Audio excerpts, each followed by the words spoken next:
कुछ मुख्य बिंदुओं पर मैं तुम्हारा ध्यान आकर्षित करूँगा कि जो अपन ने 76वीं गाथा तक पढ़ा है वहाँ तक इसे अपन पूरा करेंगे। देखो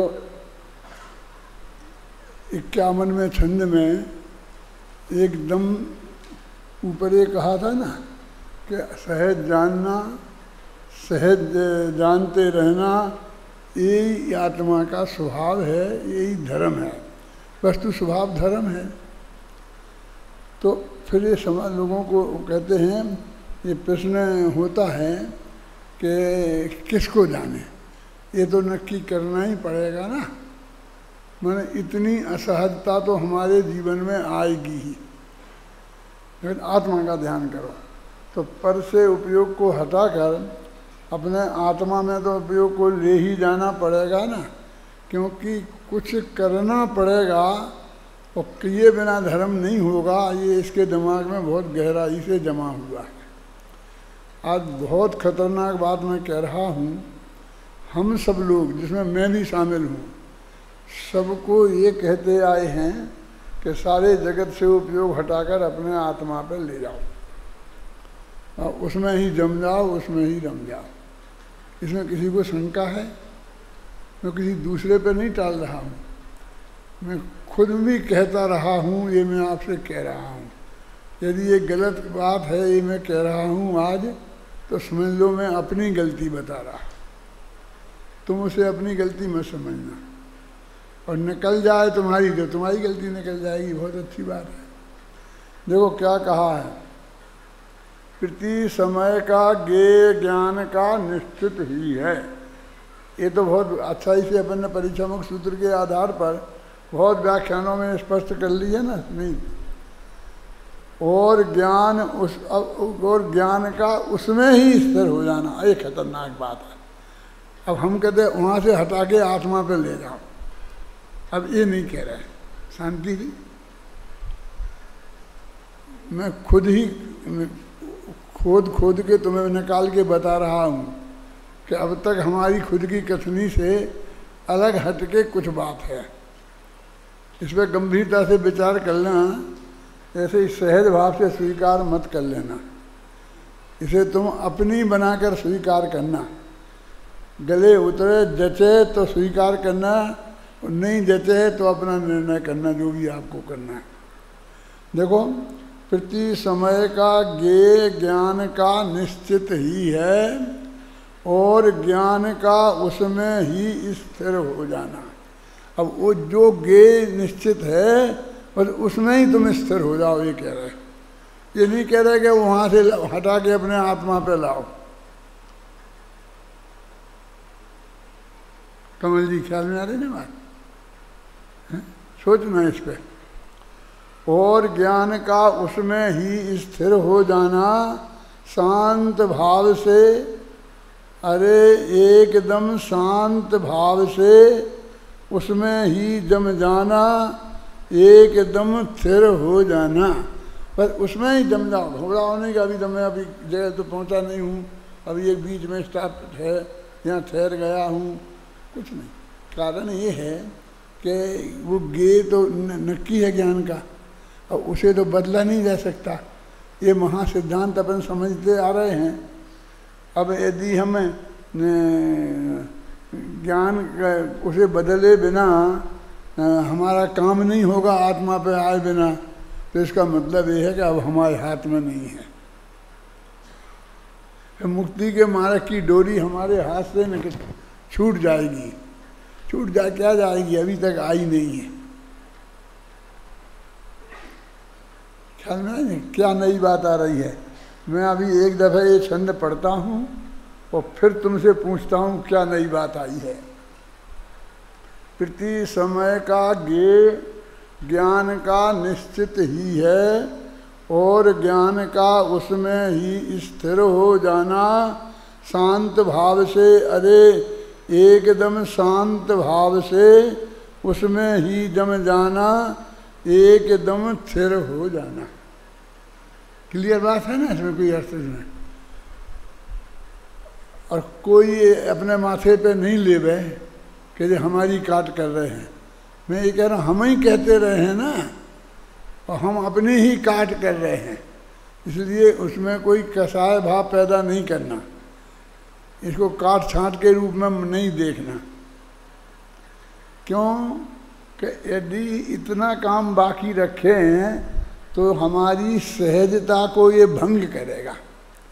क्योंकि इतना तो करना है ना कि ये जो हमको दुनिया भर की चीज़ें दिख रही हैं, जो भी हमारे ज्ञान का गेय बन रहा है, अरहंत भगवान भी हमारे ज्ञान का गेय बन रहे हैं अभय जी, तो वहाँ से हटाकर अपने आत्मा पर लाना पड़ेगा ना। तो एक काम तो हो गया जो हमारी सहजता को भंग करेगा, और ध्यान में पूर्ण सहज होना चाहिए। तुम तो हमें ये खोज का काम बता दिया कि पहले ये खोजो और फिर उसमें ये करो, तो आपको उस काम से मुक्ति दिला रहे हैं सुनील भाई। आप बहुत उपयोग को स्थिर लगा के सुनते हैं, और मैं तुम्हारी वाणी को सुनता रहता हूँ, अभी भी सुन रहा था, तो इससे मुझे उत्साह होता है, इसलिए थोड़ा याद करता हूँ। अब यह स्थिरता ध्यान कही जाती है भाई। अब कह उसी में स्थिर हो जाओ, कि तुम बदला बदली नहीं करो। क्यों? अभी तुम्हारे दिमाग में से निकाल दो कि इससे हमारा काम होने वाला नहीं है, हम अभी सही जगह पे नहीं पहुँचे। क्या द्रोणाचार्य कह रहे हैं अर्जुन से कि सामने कोई भी बिंदु नक्की हो, जो भी है, उसको लक्ष्य बनाओ और अपने बाण को उसको भेजो। ये नहीं कि मैं इसको नहीं बनाऊंगा, मैं इसको बनाऊंगा, मैं इसको बनाऊंगा, मैं इसको बनाऊंगा, कुछ नहीं। ख्याल में आई ना? प्रति समय का ज्ञेय ज्ञान का निश्चित ही है, और ज्ञान का उसमें ही स्थिर हो जाना शांत भाव से। अरे एकदम शांत भाव से, कि इसमें से नहीं इसमें ले जाना, वो तो अशांत भाव है ना। उसमें ही जम जाना, एकदम स्थिर हो जाना, यह स्थिरता ही ध्यान कही जाती है भाई। समझे? माने फर्क क्या पड़ गया? बाकी और बात तो वैसी की वैसी है, लेकिन अभी हमारा जो तुम्हारे ज्ञान का गेय बन रहा है, बनने दो। उसमें से हटाने का धंधा भी तुम्हें नहीं करना है, कर ही नहीं सकते। ये महासत्य पूज्य गुरुदेव श्री ने बताया कि नहीं, ये जिनवाणी में लिखा है कि नहीं, दिव्यध्वनि में आया है कि नहीं है। ये बात यदि परम सत्य है और पूज्य गुरुदेव की कृपा से अपन को पता चल गई है, तो अभी इसमें बदला बदली करनी है क्या? तो फिर एक धंधा शुरू हो गया, फिर उसमें ही क्यों, फिर इस पे नहीं, फिर इस पे नहीं, फिर इस पे नहीं, बहुत चक्कर खड़ा होगा। यह स्थिरता ही ध्यान कही जाती। देखो मैं क्या बताने की कोशिश कर रहा हूँ, वो कहा था वो जो मुनिराज श्रावक सामायिक हम करें तो बीच में क्या करना, वो बात चल रही है। परमात्मा बीच में क्या करना, कुछ नहीं करना, इस माध्यम से ये बात बताई जा रही है। शांति जी समझ में आया? ये मेरा वाक्य। वो बीच में क्या करते हैं मुनिराज, क्या करना चाहिए, हमारा कर्तव्य क्या है कि कुछ नहीं करना, ये करो।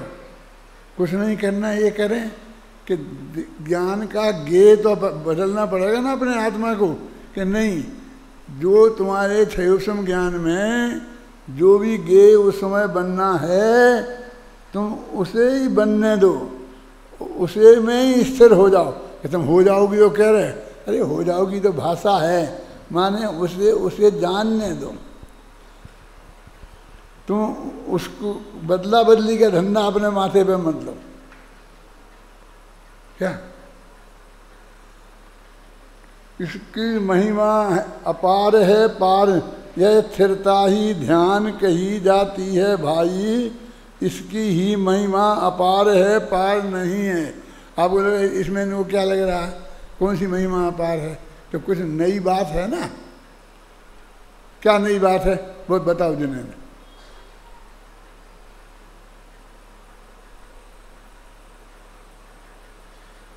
Hello hello. अभी तक हम इस बात का प्रयत्न कर रहे थे कि अपने ध्यान को, अपने उपयोग को आत्मा पर केंद्रित करना है, पर आज यह पता चल गया कि हमारे ज्ञान का ध्येय क्या है वह तो अनादिकाल पहले से नक्की है। तो हम उस ज्ञान को वहाँ कैसे ले जा सकते हैं? जो जानने में आने वाला है वही जानने में आएगा। इस बात की सहजता से स्वीकृति होगी। जो जानने का भार है उसे बदल तो हम सकते ही नहीं हैं। अब फिर बदलने की दिशा में सोचना, प्रयत्न करना, फिर गलत रास्ते पर चलना है ना। और हम चले हैं ना, एक कहने में हमें शर्म क्यों आनी चाहिए? क्यों कि यदि नहीं चले होते गलत रास्ते पे तो वहाँ पहुँच गए होते ना सही जगह, है ना। नहीं पहुँचे हैं ना, तो कहीं ना कहीं तो कोई कुछ डिफेक्ट रहा है ना। तो बोझा लेकर के मोक्ष मार्ग में नहीं चल सकते हो। सम्मेद शिखर पर चढ़ना है तो वहाँ पर एक रूमाल का भी बोझा लगता है। चढ़ाई ऊपर चढ़ना है। अब तुम्हें मोक्ष में जाना है, इतने ऊपर चढ़ना है, तो तुम कुछ लेकर, कि हम लेकर क्या ले रहे हैं? हम तो कुछ नहीं ले रहे। कि ये ले रहे ना कि इसको नहीं जानूं, इसको जानूं, ये काम तुमने अपने माथे पे लिया ना, ये बोझा उतारो। क्या बोझा उतारने के लिए कह रहे हैं मनीष? मुझे ये नहीं कि तुम्हें ये बात स्वीकार है कि नहीं, मैं क्या कह रहा हूँ, मेरी बात तुम तक पहुँच रही कि नहीं, बस मुझे इस बात का विकल्प है। यदि पहुँच गई तो फिर बाकी सारी जिम्मेवारी तुम्हारी है, तुम्हारा निर्णय तुम्हें करना है, मुझे कुछ नहीं करना है। यह है बचनातीत, विकल्पातीत कही है, यह शब्दों में कही नहीं जा सकती भाई। क्या इसकी महिमा जो अपरंपार है, वो महिमा की महिमा है। ये देखो समझा, यह स्थिरता ही ध्यान कही जाती है भाई, इसकी ही महिमा अपार है, पार नहीं है। यह है बचनातीत, विकल्पातीत कही है, यह शब्दों में कही नहीं जा सकती भाई। देखो, यह प्रयत्न से साध्य नहीं है, सहज साध्य है। जिस समय पे आत्मा के पर उपयोग स्थिर होना अनिवार्य होगा मुक्ति के मार्ग में, तो वो स्वसमय में सहज आ जाएगा।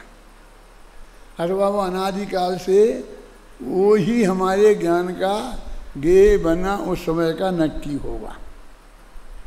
मैं तुझे उसमें कुछ करके नहीं लाना है अभय जी, वो है ना। यह प्रयत्न से साध्य नहीं है, सहज साध्य है। सहज साध्य ही इसे कहा है जिन शासन में। आगे भी तो सहज भाव में ही रहना है, यहाँ यत्न की आकुलता में क्यों रहते हो? बहुत मार्मिक बात है। मोक्ष में तुम रहोगे तो सहज भाव से रहोगे कि नहीं? वहाँ कैसे रहोगे? मोक्ष में रहने का क्या स्वरूप है, वो स्वरूप हमें समझना चाहिए। मोक्ष तत्व का स्वरूप समझ लो हम कि अनंत काल तक तुम्हें सहज रहना है। तो मोक्ष में अनंत काल तक सहज रहना है, तो मोक्ष मार्ग में असहज क्यों होते हो? क्योंकि मोक्ष का मार्ग भी सहज ही होगा। देखो, आगे भी तो सहज भाव में ही रहना है, यहाँ यत्न की आकुलता में क्यों रहते हो? तुम्हारे यत्न तो कुछ चलता नहीं है, बस तुम अगर उसकी आकुलता करते हो। हम तो तुम्हारी उस आकुलता को मिटाने की कोशिश कर रहे हैं। आकुलता का मार्ग नहीं है जिन शासन है, ये जैन शासन आकुलता का मार्ग नहीं है। इसमें आकर भी क्यों तुम व्याकुल होते हो? अब तुम इसमें आ गए हो, फिर भी यहाँ वो धंधा व्याकुलता का। व्याकुलता से बचने को इसमें आए हो, फिर भी क्यों इतने भारी व्याकुल होते हो? कल जो मैंने कहा था वो ये पढ़वाना चाहता था मैं, उसने पढ़ा था इससे आगे। क्या तुम काय मोक्ष मार्ग में काय के लिए आए? मोक्ष में क्यों जाना चाहते हो? कि हम सुखी होना चाहते हैं, दुख मिटे। तो आकुलता दुख है कि नहीं? वो निराकुलता सुख है। तो जहाँ तुम जाना चाहते हो निराकुलता में जाना चाहते हो ना, और यहाँ आकुलता कर रहे। निराकुलता का मार्ग आकुलता कैसे हो सकता है? देखो, आकुलता का मार्ग नहीं है जिन शासन है, इसमें आकर भी तुम क्यों व्याकुल होते हो? व्याकुलता से बचने को इसमें आए हो। इसमें मोक्ष मार्ग में आए काहे के लिए? मैं दुख से छूटने। ये दुनिया में जीव अनंत, सुख चाहें दुख चाहें भयवंत, है ना। इसलिए दुख को दूर करने वाली, सुख को करने वाली शिक्षा में देता हूँ। फिर भी क्यों इतने भारी व्याकुल होते हो? फिर यहाँ आए तो इसमें व्याकुलता। ये तो निराकुलता का मार्ग है। देखो, ये बहुत मार्मिक छंद है मेरी दृष्टि में, मुझे बहुत अच्छे लगते हैं। मैं नमोकार मंत्र जैसा जाप करता हूँ इनका। मुक्ति में तो अनंत काल तक सहज रहोगे। रहना है कि मोक्ष में जाओगे तो सहज रहोगे कि वहाँ भी कुछ धंधा पानी करोगे? मुक्ति मार्ग में भी तुम क्यों व्याकुल होते हो? आकुलता व्याकुलता तो केवल दुखमय है। आकुलता दुख का ही नाम है। यह मुक्ति मार्ग में कैसे हो सकती है? मुक्ति और मुक्तिमग दोनों सुखमय हैं। सुखमय माने निराकुल है वही। मोक्ष भी सुखमय है और मोक्ष मार्ग भी सुखमय है। अपन ने कल बताया था, चौथे गुणस्थान से मोक्ष मार्ग शुरू होता है तो निरंतर असंग गुणी सुख की वृद्धि, शुद्धि की वृद्धि होती है। वो मुक्ति का मार्ग है। अरे भगवान आत्मा भी आनंद स्वभावी, और अपना आत्मा तो ज्ञान आनंद स्वभावी है, आकुलता स्वभावी है ही नहीं। इसलिए क्या कहते बात है? कौन सी बात है? क्या छिन रहा है तेरे? जो तेरा स्वभाव नहीं है वो हम तुमसे आकुलता छोड़ने को कह रहे हैं। कहते हम तो मोक्ष मार्ग से भ्रष्ट कर रहे हो, हमने जितना धर्म किया है आज तक वो सब छुड़ा रहे हो। अरे हम तो आकुलता छुड़ा रहे। तुम उपवास मत करो हम कब कहते हैं? हम तो कहते हैं आकुलता मत करो। कि आकुलता के बिना तो होता ही नहीं है उपवास, तो मत करो। क्या? अरे ज्ञान का पिंड और सुख कंद आत्मा, अनंत गुणों का गोडावन भगवान आत्मा। अरे त्रिकाली ध्रुव है यह भगवान आत्मा, असंख्यात परदेशी अनादि अनंत आत्मा। इसके ही आश्रय से मुक्ति मार्ग पनपता, इसका दर्शन ज्ञान चरित मुक्ति मार्ग है। सीधा सरल है। मैं ज़्यादा व्याख्या इसमें उलझूंगा तो आगे जो वहाँ तक मुझे जाना 76 का तक वो नहीं जा पाऊँगा। देखो, ये नई नई परिभाषाएं। दर्शन ज्ञान चरण की पूर्णता मुक्ति है। ये पढ़ी थी कभी है? अब ज्ञान में तो आती है ना मनीष, सहज ख्याल में आ रही ना कि दर्शन ज्ञान चरित्र पूर्ण हो जाए तो मुक्ति हो जाएगी बस। तो दर्शन ज्ञान चरणता की पूर्णता मुक्ति है। तो शांत निराकुल भाव निरंतर ही रहता है मुक्ति में। सहज भाव ही मुक्ति का सच्चा स्वरूप है। असहात जातो सदा अरे संसार रूप है। हम तुमको सहज रहने को कह रहे हैं, असहजता छोड़ने को कह रहे हैं। तो सहज माने मुक्ति और असहज माने संसार। तो संसार छोड़ने की बात कर रहे हैं। कौन सी मतलब गलत रास्ते पे आपको डाल रहे हैं? अब देखो, अब 7 तत्व की बात आती है सहज भाव से। अरे अशुद्धि तो आश्रव है, बंध रूप है। शुद्धि की उत्पत्ति को संवर कहते हैं। अर्शुद्धि की वृद्धि को निर्जरा तत्व है, अर्शुद्धि की पूर्णता को मोक्ष का है। एक छंद में संबंध निर्जरा और मोक्ष तत्व आ गया है ना। अरे अशुद्धि तो आश्रवर बंध रूप है, शुद्धि की उत्पत्ति को संभर कहते हैं।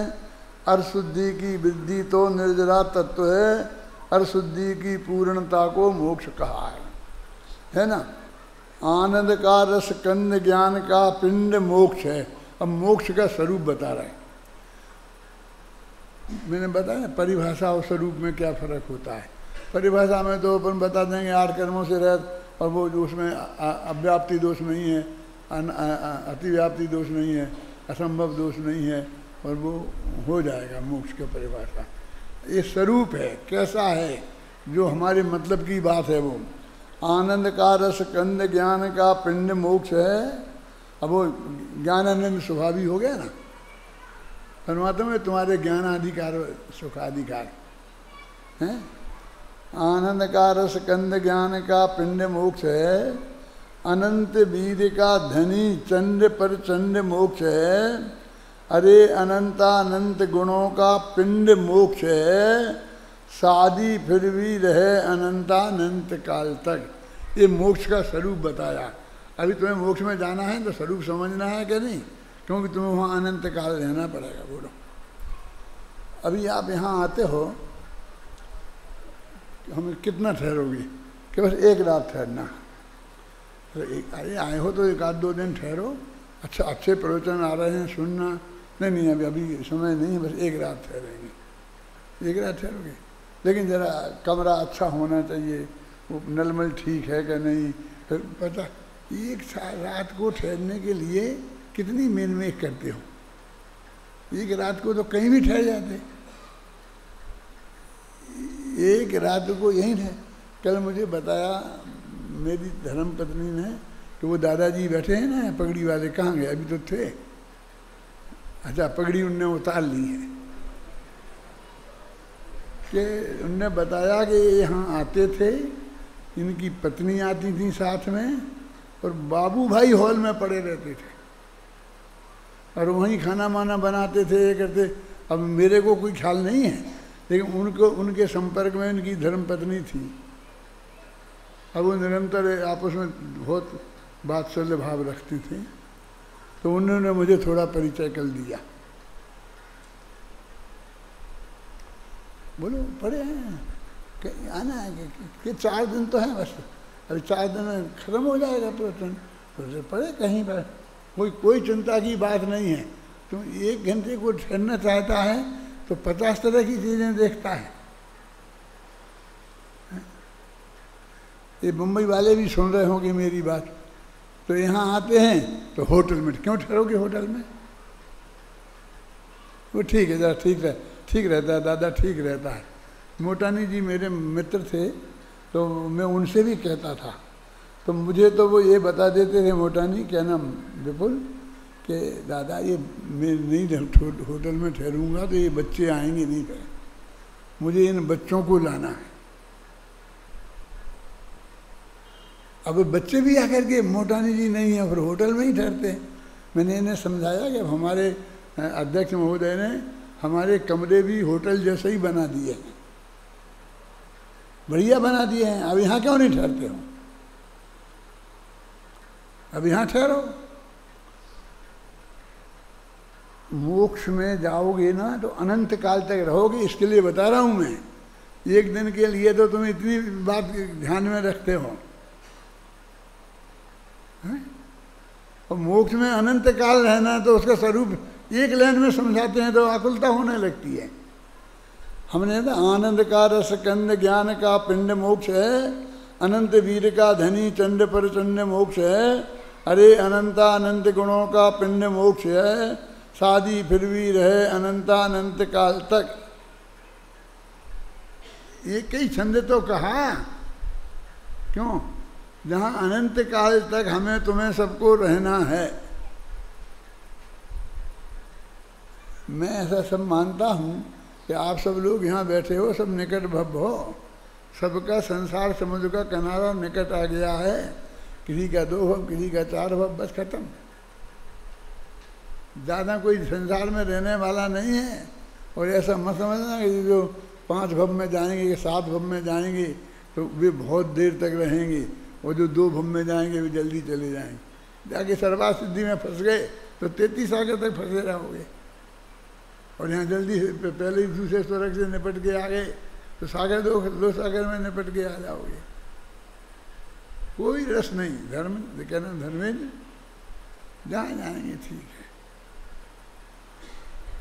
ऊपर जाएंगे तो ठीक है, नीचे जाएंगे तो ठीक है। हमें तो जो भी जहाँ रहना है वहाँ सहज भाव से स्वीकृत करना, उसमें मीन में एक नहीं निकालना है।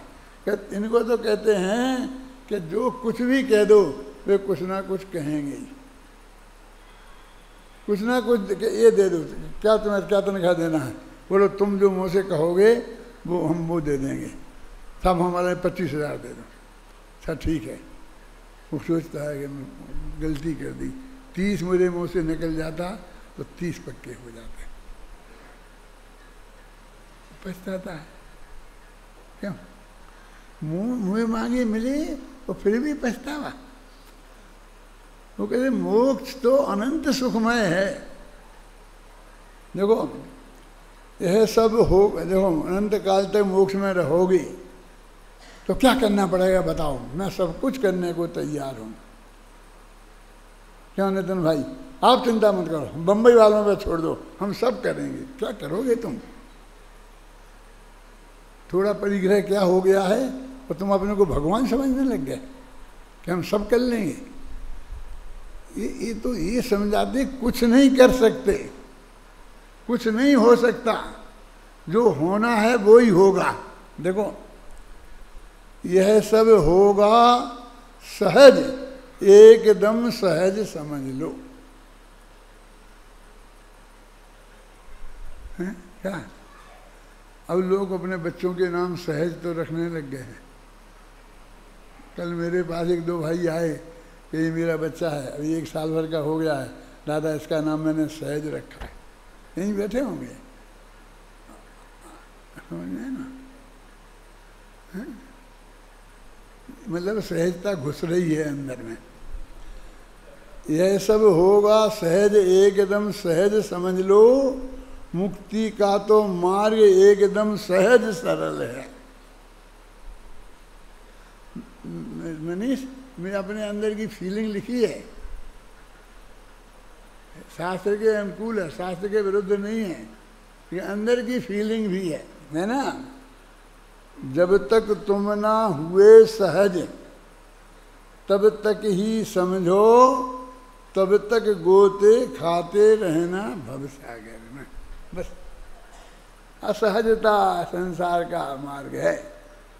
भवसागर में गोते खाना हो तो असहज रहना, और मोक्ष में जाना हो तो सहज हो जाना। तो कितनी बड़ी बात है। भवसागर में गोते खाना इष्ट नहीं हो। अभी मुझे ये बहुत अच्छे लगते हैं, मुझे इसे पढ़वाने की इच्छा होती है, लेकिन मेरा गला जब तक ताकत है तो मुझे खुद पढ़ने की इच्छा होती है। भवसागर में गोते खाना इष्ट नहीं हो, सोच लो तो तुम सभी परिणमन को ही सहज समझ लो। सारा परिणमन, ऐसा नहीं कि कोई चीज़ में तो आप कुछ बदला बदली हो सकती है और कोई में नहीं हो सकती है। ध्यान में तो हो सकती है, ज्ञान में तो हो सकती है, कोई नहीं हो सकती है। थोड़ा चेंज तो कर सकते हो, ये चेंज तो हो सकता है, वो चेंज तो हो सकता है, कि नहीं कुछ नहीं होगा, चेंज फेंज तुम्हें समझना है। भवसागर में गोते खाना है तो तुम असहज रहो, और मुक्ति के मार्ग में जाना है तो सहज समझ लो। अरे आज तक कुछ भी असहज नहीं हुआ है। तू समझता है मैंने सब बदला बदली कर ली, कुछ नहीं हुआ तेरी कहीं, सब सहज ही हुआ है। ये सब परम सत्य है। और ये बात आप लोगों को जिनवाणी से अभी तक ज्ञान में आई है कि नहीं आई है? पूज्य गुरुदेव ने इतना बताया, सब अपने विद्वान लोग बता रहे हैं, तो नक्की हो गया ना इसमें कोई तर्क मर्क में नहीं देना चाहता, मुझे अपना समय खराब लगता है उसमें तर्क में। जो कुछ होता सभी सहज ही होता है। देखो ये बात जो मैं पंडित हुकुमचंद नहीं कह रहा है, पढ़ो उसका अगला छंद। 2400 तीर्थंकर का यह कथन समझ लो, 100 इंद्रों की उपस्थिति में कहा गया है। जिन वाणी में जगह जगह पर यह फरमाया, आँख खोल कर देखो तो सब जगह मिलेगा। ये बात कोई मेरी नहीं है, महावीर की भी नहीं है, ये 2400 तीर्थंकर अनंत तीर्थंकरों की बात है। ये दिव्य ध्वनि में आई हुई बात है, जिनवाणी के पेज पेज पर है। अच्छी तरह देखोगे तो कदम कदम पर मिलेगा। मैं लोगों को किरमत पर्याय में व्याख्यान करता था तो लोगों से ये कहता था कि लोग पूछते हैं कहाँ लिखा, कौन से शास्त्र में लिखा, तो मैं क्या जब कहता था कि लाओ मंदिर में से कोई भी शास्त्र उठा के लाओ और उसे आंखें बंद करके ऐसे खोलो, उस पेज पर लिखी है, बोलो मैं उस पेज पर पैसे निकाल के तुम्हें बताऊंगा। पेज पेज पर लिखी है, लेकिन तुम्हें देखने की दृष्टि चाहिए। नहीं तुम्हें तो सीधी लिख दो क्रमबद्ध पर्याय, तुम्हें तो क्रम नियमित पर्याय लिखी है। जीवो ही तावत कृमिनी मात परिणामाई उत्पद्ध मानो जीवा, ये क्रम नियमाता लिखी है, ऐसे नहीं चलेगी। जा तुम देख, है ना, कदम कदम पर लिखी है। ये मैं 60 साल से अपने प्रवचनों में कहता आया हूँ, चैलेंज दे दे करके लाओ हैं। इसलिए मैंने प्रथमान योग में, चरणान योग में सब प्रमाण उसमें दिए हैं, काहे में, क्रमबद्ध पर्याय की किताब में। अच्छा देखो कि एक 2400 तीर्थंकरों का कथन है, 100 इंद्रियों की उपस्थिति में कहा गया है, जिनवाणी में फरमाया है, आँख में लगा। लेकिन हमें तो दिख नहीं रहा, हम तो जिनवाणी पर निरंतर पढ़ते हैं, हम तो 24 घंटा इसमें ही लगे हैं। क्यों कमल जी, क्या उत्तर है? उत्तर है अगले छंद में, पढ़ो। काल लब्धि के आने पर ही हाथ लगेगा, और 5 समवायों के बिन काम न होगा। एक बार तुम निर्विकल्प हो करके भाई, सहज भाव से स्वयं समझ करके तो देखो। नियम है कि वो तुम्हारे ज्ञान का ज्ञेय, तुम्हारी श्रद्धा का सिद्धे काल लब्धि आने पर ही बनेगा। वो 5 समवाय के बिना काम नहीं होगा। तो फिर जब ही होगा, उसके पहले नहीं होगा, नहीं होगा। तो फिर क्या करें? अभी तो हम दूसरा काम करें कि तेरे संसार समुद्र का किनारा बहुत दूर है, ऐसा लगता है। ऐसा क्यों नहीं लगता है कि मेरे संसार समुद्र का किनारा नज़दीक आ गया है? तो मुझे आप ये बात समझा रहे हो, ये सुनने में आ रही है और मेरे को जच रही है, तो ये कोई ऐसा विकल्प क्यों नहीं आता? देखो है ना, सहज भाव, तुम निर्विकल्प हो करके भाई सहज भाव से तो देखो इसे। पढ़ो भैया ये 65वां छंद। मुक्ति मार्ग में आए तो भी बोझा लेकर, क्रियाकांड का बोझा माथे पर धारण कर। सारे जग की सभी समस्याएं ढो ढो कर, मरे जा रहे अरे निरंतर चिंतित होकर। सुनो, बहुत मैं सच्ची बात बता रहा हूँ। ये माता मैंने हम तो इतना व्रत करते हैं, इतना उपवास करते हैं, और हमारी समझ में नहीं आता है, हमें नहीं, इसीलिए नहीं आता। क्या हम उपवास करते हैं? उपवास करने में ये खराबी है, आप ये कह रहे हो? अरे हम तो 10 साल से लगातार परिश्रम में 10 उपवास करने का पुरस्कार जीत रहे हैं। अब तुम हमें ये धर्म पढ़ा रहे हो क्या?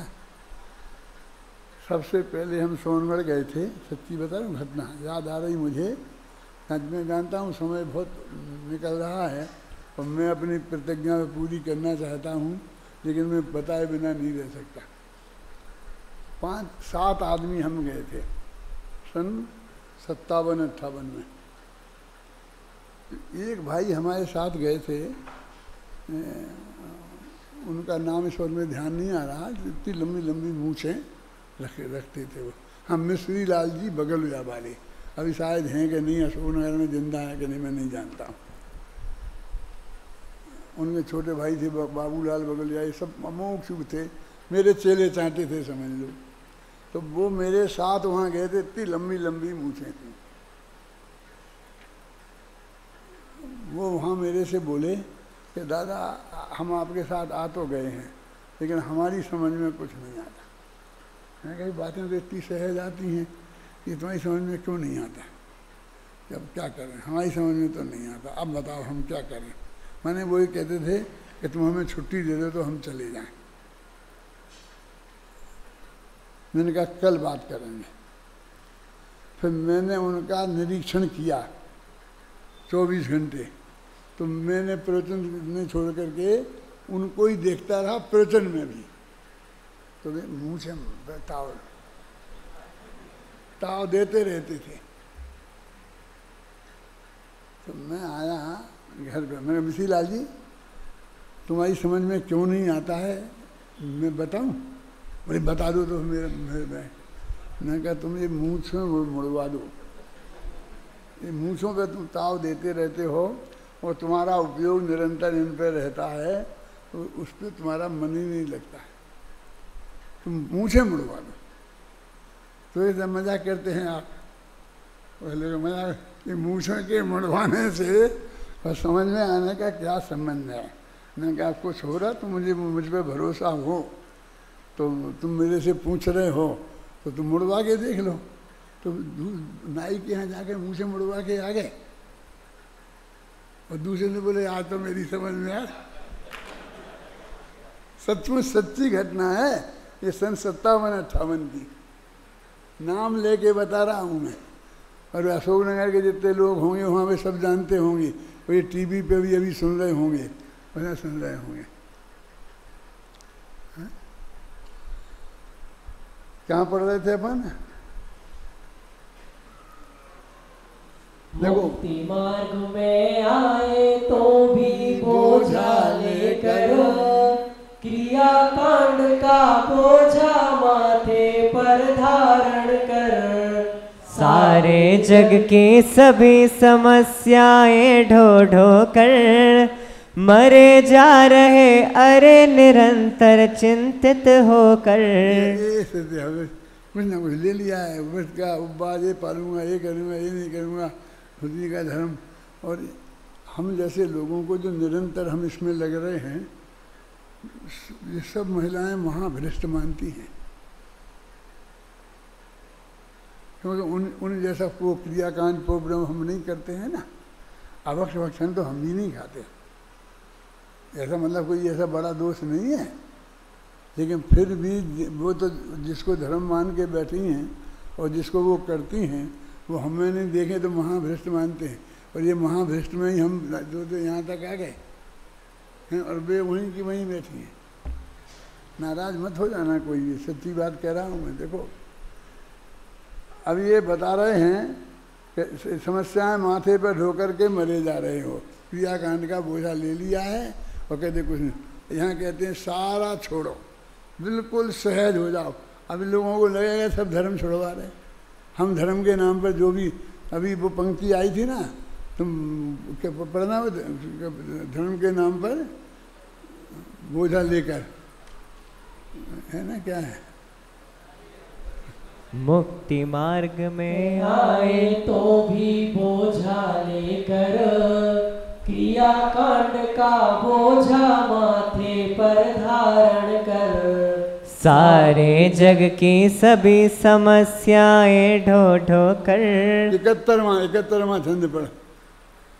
आत्म की दुर्दशा अहो यह भवसागर है, इसमें रहना ही आत्म की मजबूरी है। अरे आज तक इसमें रह कर अनंत दुख सहे, और धर्म के नाम करी बस मजदूरी है। ये सब मजदूरी है, मजदूरी। एक है ना, तुम जैसे धर्म समझ रहे हो ना, वास्तव में वो धर्म नहीं है। धर्म तो ये सहज होना है, वो तो हम उसे तो हम टेंशन पाल रहे हैं, है ना। देखो इस जग, यहाँ पढ़ो, इस जग की, इस जग की तुम केवल चिंता ही करते हो, कुछ भी करना अरे किसी का शक्य नहीं है। जग की चिंता छोड़ बंधुवर अपने में आओ, अपने में ही जमो रमो अपने को ध्याओ। वास्तव में चिंता के अलावा तुम क्या करते हो? क्यों क्यों नितिन भाई? नहीं दादा, हमें आपकी बहुत चिंता है, बहुत चिंता है। बहुत है ना, बहुत। तो क्यों चिंता क्यों रखते हो? कर दो ना जो कुछ करना है। हैं साहब, हम क्या करें, हम क्या करें? अभी चिंता जो है ना तुम्हें बहुत, उसकी दुर्दशा यहाँ बता रहे हैं, पढ़ो। इस जग की तुम केवल चिंता ही करते हो, कुछ भी करना अरे किसी का शक्य नहीं है। जग की चिंता छोड़ बंधु अपने में आओ, अपने में ही जमो रमो अपने को ध्याओ। सदाचार से रहो, शुद्ध सात्विक भोजन लो, और अहिंसक वृत्ति है अनुपम वृत्ति है। न्याय नीति से वर्तन करना अनुपमेय है, पर यह सब कुछ सहज भाव से ही करना है। 3 पंक्तियों में सब साधर्मी मुमुक्षु भाइयों का जीवन कैसा होना चाहिए वो बता दिया। होता है, करना वरना कुछ नहीं है, ऐसा होता है सहज भाव से। कैसा होता है? सदाचार से रहते हैं, शुद्ध सात्विक भोजन लेते हैं, उनकी वृत्ति अहिंसक है, प्रवृत्ति भी अहिंसक है, न्याय नीति से जीवन में न्याय नीति से वर्तन करते हैं। ये अनुपमे, ऐसा इतना शुद्ध सात्विक जीवन हम सबका होना चाहिए। पर यह सब कुछ सहज भाव से ही होना है, इसमें भी जबरदस्ती नहीं करना है, होगी सहज भाव से। किसी भी ज्ञानी जीव की, पूज्य गुरुदेव श्री की चीज़ें ये थी कि नहीं थी? बोलो, सहज भाव से होंगी। किसी भी ज्ञानी के जीवन को देख लो तुम, तो उसके जीवन में ये बातें अत्यंत सहज भाव से होंगी। हाँ बोलो, पढ़ो जो 68वां छंद।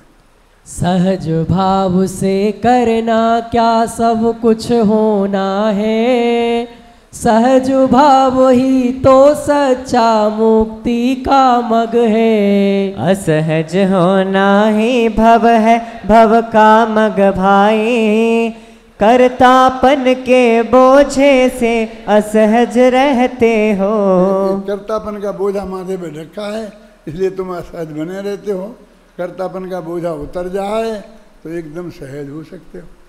आज अभी हम एकदम सहज हो सकते हैं, जितना होना आवश्यक है मुक्ति के मार्ग में के आरंभ में। मैं समझ लो चौथे गुणस्थान में, गुणस्थानों की भाषा में बात करो तो वो अभी आपके जीवन में कोई अंतर नहीं आए। हम लोगों के भाग्य से ऐसे कुल में पैदा हुए हैं, माँ बाप ऐसे मिले हैं कि जिनकी वजह से हम तो जब पैदा भए तब से ही 2 महीने की उम्र से ही शुद्ध सात्विक भोजन, ये सारी परिणति हमारी अच्छी बनी हुई है ना, एकदम सहज बनी हुई है ना। अब कर्तापन का बोझे हैं। हाँ 68वां पढ़ो भाई। कर्तापन का बोझ उतारो सहज भाव से, सहज भाव से सहज सहजता में आ जाओ। आना जाना तो केवल भाषा है भाई, आना जाना कहीं नहीं है मोक्ष की मार्ग में। कहते यहाँ तो तुम कहते हो कि कुछ नहीं करना है, कुछ नहीं करना है, बिल्कुल जो हो रहा है सहज भाव से होने देना है, और फिर यहाँ कहते हो कि तुम असहज भाव से निकलकर सहज भाव में आ जाओ। फिर ऐसा उपदेश देते हो, फिर वहाँ नहीं करने की भी कहते हो कि डबल डबल मार मारते हो। अरे भाई डबल मोबल कुछ नहीं मारते हैं, हम जो कहते हैं कुछ करने को नहीं कहते हैं, बस जो सहज हो रहा है उसे सहज भाव से स्वीकार करने को कह रहे हैं। यानी आप हमारे कहने से स्वीकार मत करो, वस्तु के स्वरूप की तरफ से स्वीकार करो, है ना। हम अग्नि नहीं छुएंगे क्योंकि आप कह रहे हो कि हम जल जाएंगे, हमारे कहने से नहीं। तुम पहले एक दफ़े छू के देख लो बेटा, और जल जाओ तो फिर मत छूना, समझे ना। यानी तुम सहज भाव से स्वीकार करो। और फिर कहते हैं ये आना जाना जो हम कहते हैं बार बार, ये तो भाषा है, आगम की भाषा है, भगवान की वाणी में भी ऐसा ही आता है। आना जाना कहीं नहीं है मोक्ष मार्ग में, बस एकदम सहज भाव से जो हो रहा है उसको स्वीकार करना है। अभी बोलो, असली तो वो ध्यान में ही होता है। वो जो सहजता के विरुद्ध विकल्प जाल है वो समान हो जाता है। परमात्मा समझ में आए ना, तो बस हो गया, ध्यान हो गया। वो उसमें क्या कर रहे जो जान रहे उसको ही जानने दो सहज भाव से।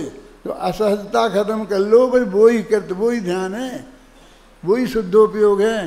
वो तो मैंने लिखा है ना दृढ़ संग्रह की गाथा में कि वो क्या है, वो बोलना पढ़ना, बोलो नहीं सोचो नहीं अर काय चेष्टा मत करो, उत्कृष्टतम यह ध्यान है, आत्मा में रत रहो। तो ध्यान के बहुत से नाम दिए हैं, इसका शुद्धोपयोग भी कहते हैं, ये कहते हैं, करीब वहाँ 71-72 नाम दिए हैं। इसमें से 10-20 तो मैंने भी दिए हैं इसमें।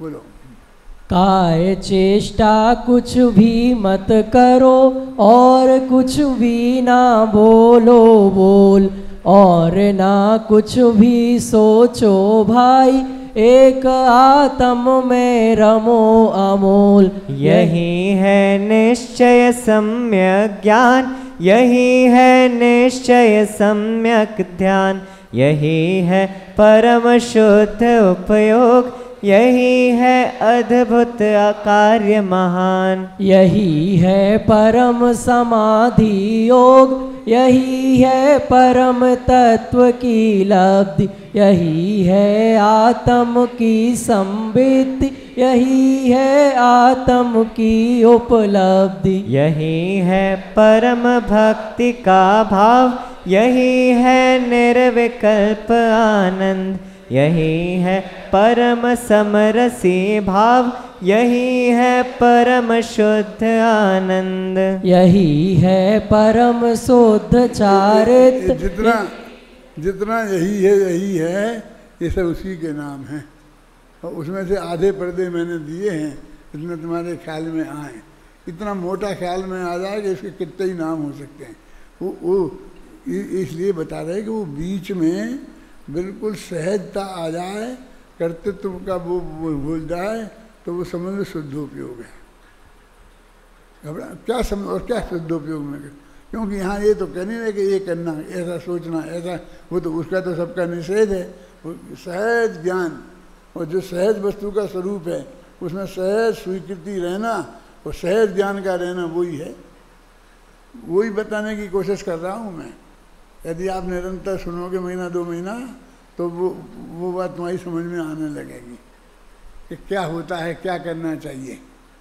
अभी मैं बताऊंगा तो कहोगे जी बिल्कुल निकम्मा बना रहे हैं हमें। अरे तुम निकम्मे हो ही, शुद्ध निश्चय नहीं से तो निकम्मे हो और हम व्यवहार में से भी निकम्मे बना रहे, क्योंकि 8 कर्म से रहित हो ना। गोमठ सार में लिखा है निकम्मा 8 गुणा किंचूड़ा चरम दे दोष। लिखा है कि नहीं है? पढ़ो भाई पढ़ो। अपने में ही रहना है बस अनंत काल तक, अपने में ही रहना है बस केवल मुक्ति।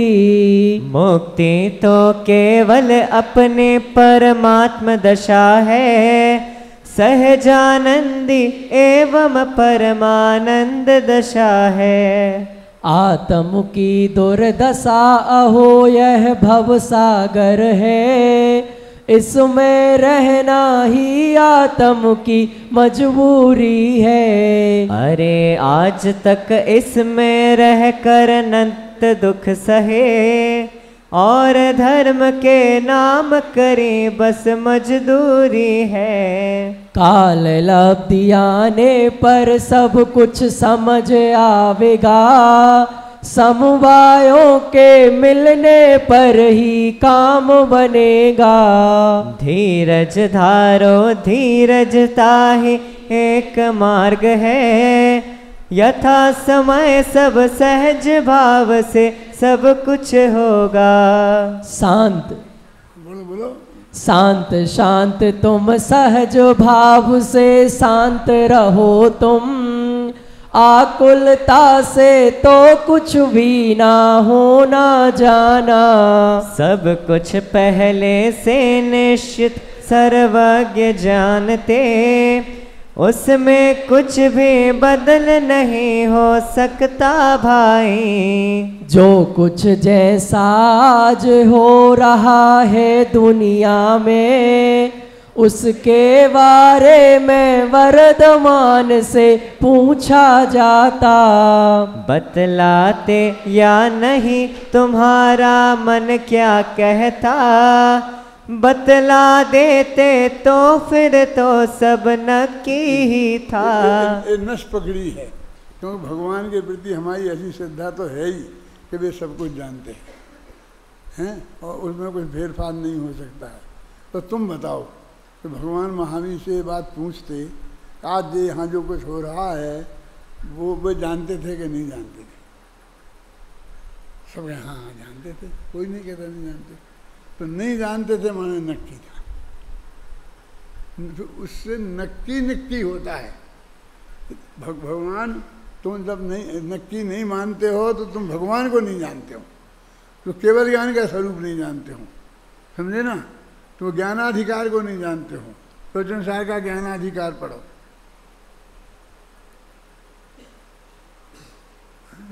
समझा ना? कहाँ था अपन पढ़ रहे थे? शांत रहो ना। शांत शांत तुम सहज भाव से शांत रहो तुम, आकुलता से तो कुछ भी ना होना जाना। सब कुछ पहले से निश्चित सर्वज्ञ जानते, उसमें कुछ भी बदल नहीं हो सकता भाई।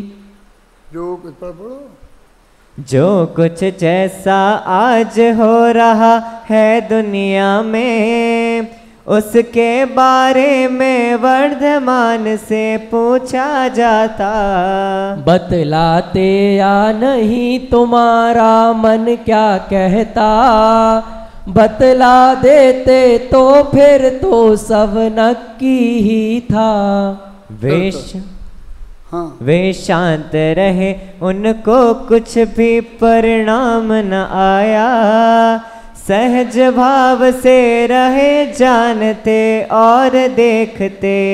अनंत वीर के धनी किंतु कुछ भावना आया, फिर तुम भी क्यों इतने आकुल व्याकुल होते। उनके सुख में रंच मात्र भी भंग पड़ाना, सहज भाव से शांत भाव से रहे जानते। तुम इतने नीचे ऊपर क्यों होते भाई, सहज भाव से अपने में ही रहो निरंतर। क्या कह रहे भगवान महावीर के ज्ञान में वो आ गया था कि आज क्या हो रहा है जो वो होगा, है ना। और उसमें उनको कोई भी उसके परिवर्तन करने का भाव नहीं आया, सब जानते रहे और परिणामों का बदलने का भाव नहीं आया। अब ये कहें ठीक है जो अच्छा हो रहा है तो ठीक है होता रहा।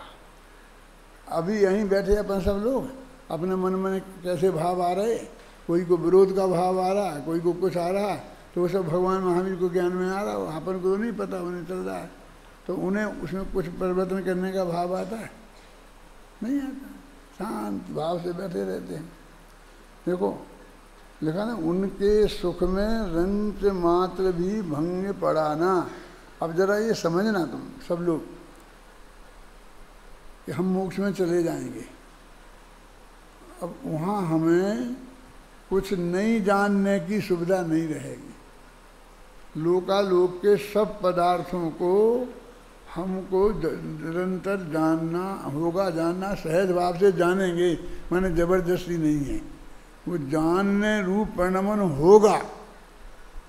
और अकेले अच्छा ही अच्छा नहीं होगा, बुरा बुरा भी होगा,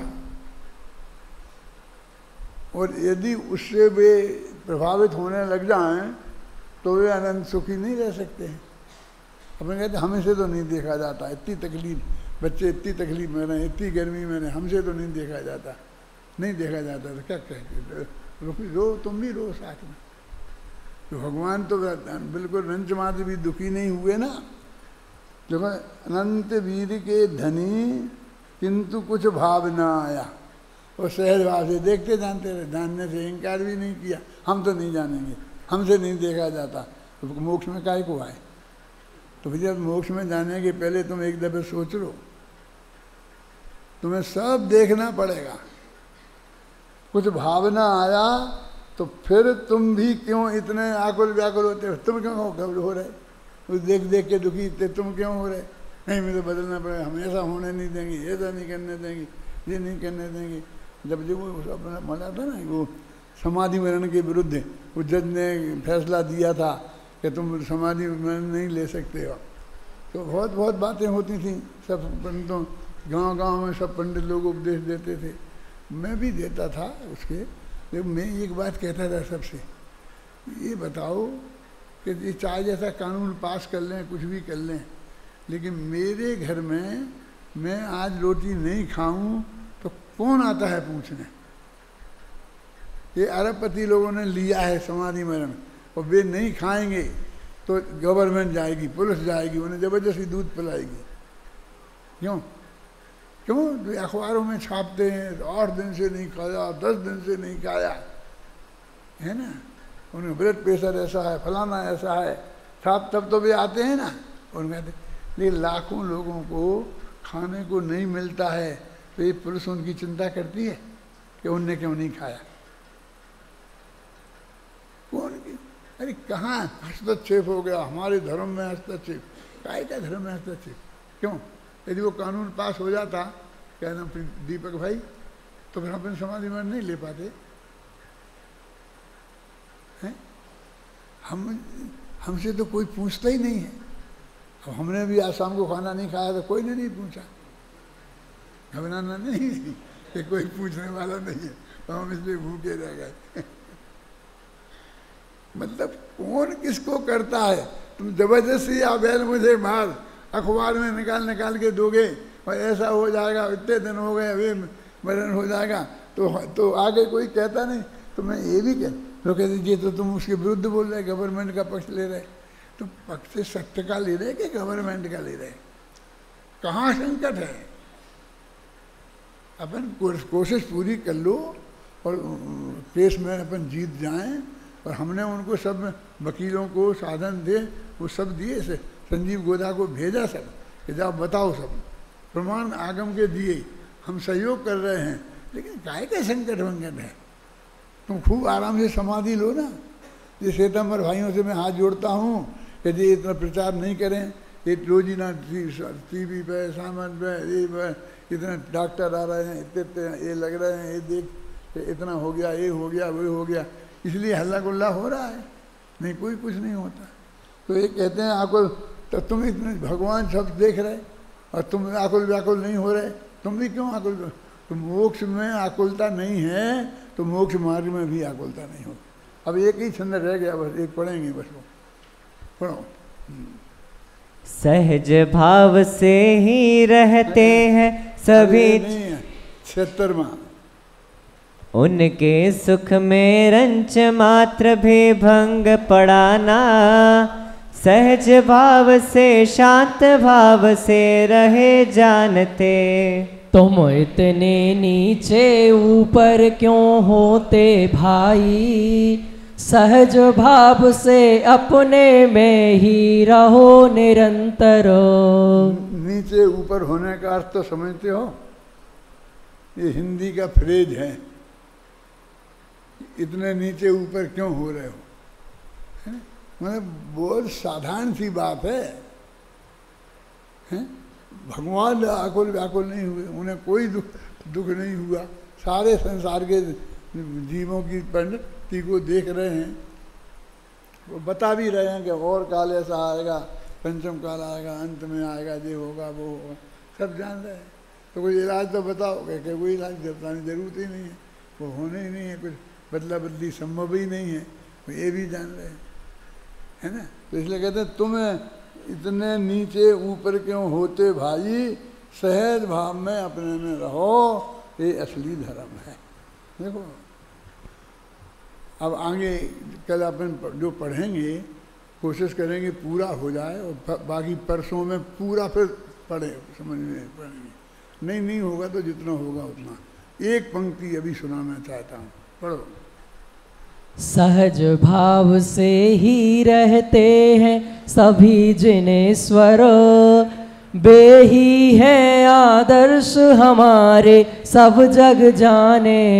क्यों न चले हम उनके ही मार्ग पर भाई, और न कोई मार्ग निरापद है इस जग में। हमारे सभी जिनेश्वर इसी मार्ग पर चल रहे हैं, यही रास्ता है, उन्हीं का बताया ये मार्ग है, और वो मार्ग बिल्कुल निरापद है।